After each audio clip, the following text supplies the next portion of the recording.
حضرت ابراہیم علیہ السلام نے پوچھا باری تعالیٰ جہنم تیری مخلوق ہے ہاں کیا اس پر بھی موت واقع ہوگی، اس کو بھی سزا ملے گی، اس کو بھی تیرا جلال سے وابستہ ہو، وہ بھی تیرے جلال سے وابستہ ہو؟ ہاں جہنم جس کو دنیا کے لیے بطور سزا تہکایا گیا، اس کے لیے سزا کیا ہے؟ اس کی تو اپنی دہشت بھی بہت زیادہ ہے۔ فرمایا ابراہیم جو میں جانتا ہوں تو نہیں، جو میں جانتا ہوں تو نہیں جانتا۔ اس کو سزا کیسے ملے گی؟ فرمایا جب اس کو سزا کا وقت آئے گا تو اپنے چاہنے والے، ماننے والے، پیار کرنے والے، محبت کرنے والے، مجھ پر اپنی جان نچھاور کرنے والے، مجھ پر اپنی مال نچھاور کرنے والے، میں ان کو جہنم میں بھیج،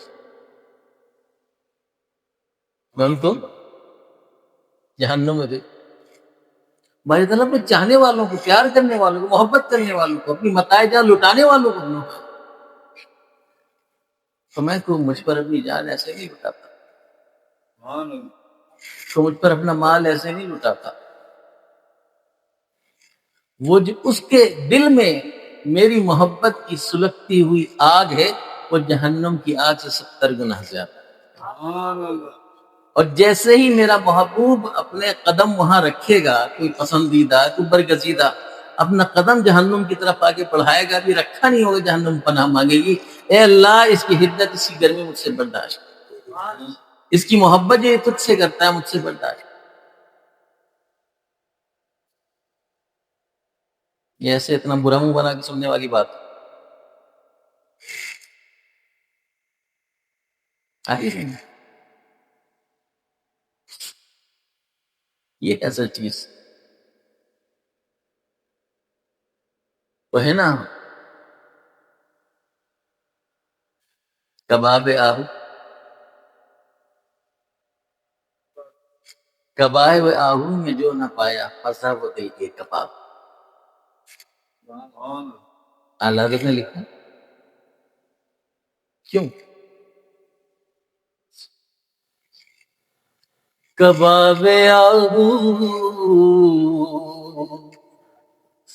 میں جو نہ پایا مزہ وہ دل کے کباب میں ہے۔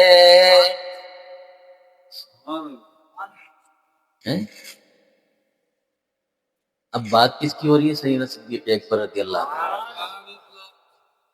شکایت پہنچی سرکار دو عالم صلی اللہ علیہ وسلم بارک کی بارگاہ، کیا رسول اللہ صلی اللہ علیہ وسلم 65 سالی کا دور،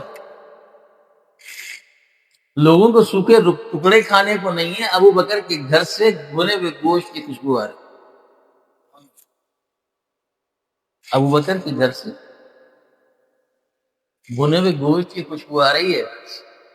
ایک نے آ کے کہا، دوسرے نے آ کے کہا، تیسرے نے آ کے کہا، کیا تم ابو بکر کی خوشبو سنتے پھر رہے ہو؟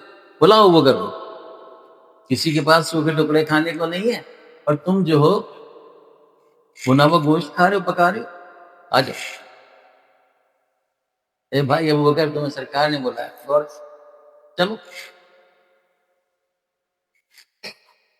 ہاں بھائی ابو بکر تمہاری شکایت ہے،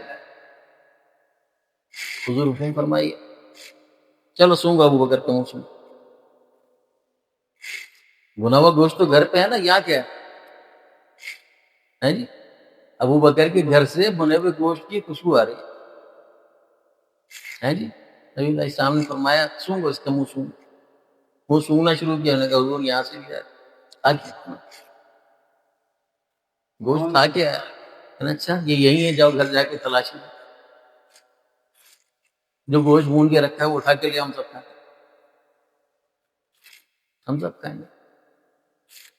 چلے گئے جی، تلاشی بھی لے لی، ملا کچھ نہیں، واپس آ گیا سر جھکا کے، حضور وہاں تو کچھ بھی نہیں، اور جو خوشبو وہاں آ رہی تھی اب تو وہاں کچھ بھی نہیں، کھانا بھی نہیں ہے، اور جو خوشبو وہاں آ رہی تھی وہ تو یہاں بھی آ رہی۔ نبی علیہ السلام نے فرمایا کہ میرا محبوب ابو بکر جو ہے وہ اللہ اور اس کے محبوب کی محبت میں اس کا دل جل کر اتنا سوختہ ہو گیا ہے کہ دل کے جلنے کی خوشبو، بنے ہوئے گوشت کی خوشبو سمجھ جائے. یہ سچ. ہم لوگ کون ہیں؟ نقش بندیت کہاں جا رہی ہے؟ ہمیں کیا کرنا چاہیے؟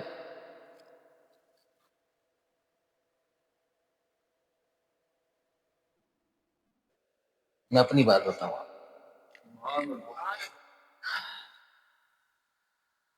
ہم ایک رابطے سے جا رہے تھے،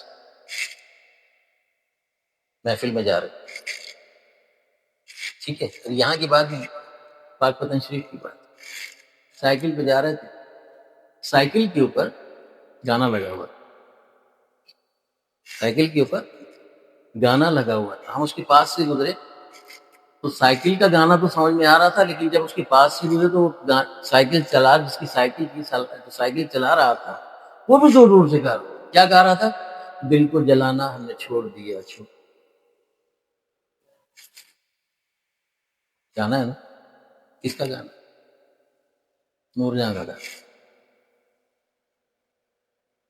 اس نے گانا گایا، لکھنے والے نے لکھا. اب یہ تعلق باللہ جب بندے کا جڑ جاتا نا تو ایک ہی چیز سے فائدہ حاصل ہوتا. ہم راستے میں جا رہے تھے، محفل کی تیاری میں تھے، ذکر فکر کرتے ہوئے جا رہے تھے، کان میں آواز پڑی دل کا جلانا ہم نے چھوڑ دیا. ہم نے رک لڑکے سے کہا بریک لگا.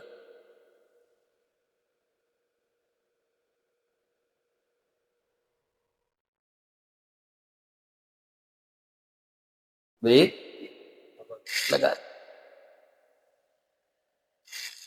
لگا دیا. ہم گاڑی سے اترے. گاڑی جب اس کے سامنے لگا وہ بیچارہ اٹکتے پٹکتے لٹکتے رک گیا. جب رک گیا ہم نے اس کو سینے سے، جب ہم نے اس کو سینے سے لگا وہ دھاڑے مار مار کے رونا شروع. دھاڑے مار مار کر رونا شروع ہو گیا کہ حضرت یہ مجھے کیا ہوا؟ میں نے کہ جس آگ کو تو نے چھوڑ دیا وہ آگ ہم نے لگائی.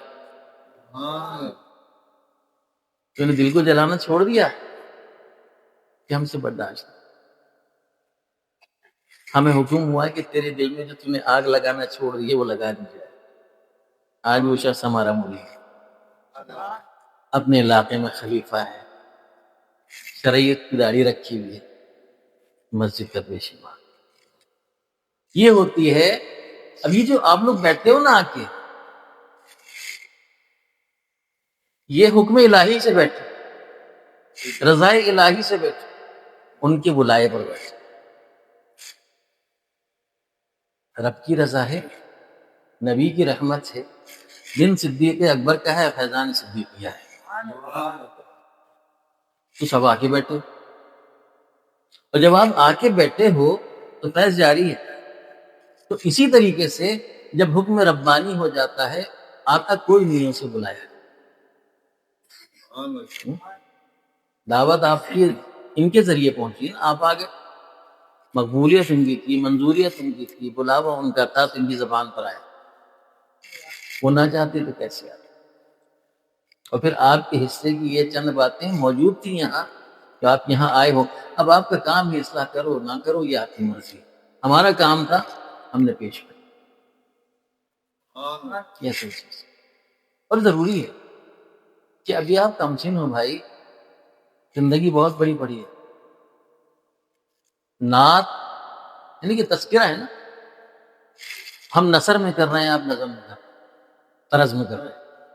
ایسے ہی ہم جو ہے بغیر سر کے چل رہے ہیں، آپ سر میں چل رہے ہیں، طے میں چل رہے ہیں، لے میں چل رہے ہیں، اور طرز میں چل رہے ہیں. لیکن بات تو ایک ہی ہے. تعلق جوڑو گے تو فیض ملے گا، تعلق نہیں جوڑو گے تو فیض کیسے ملے گا؟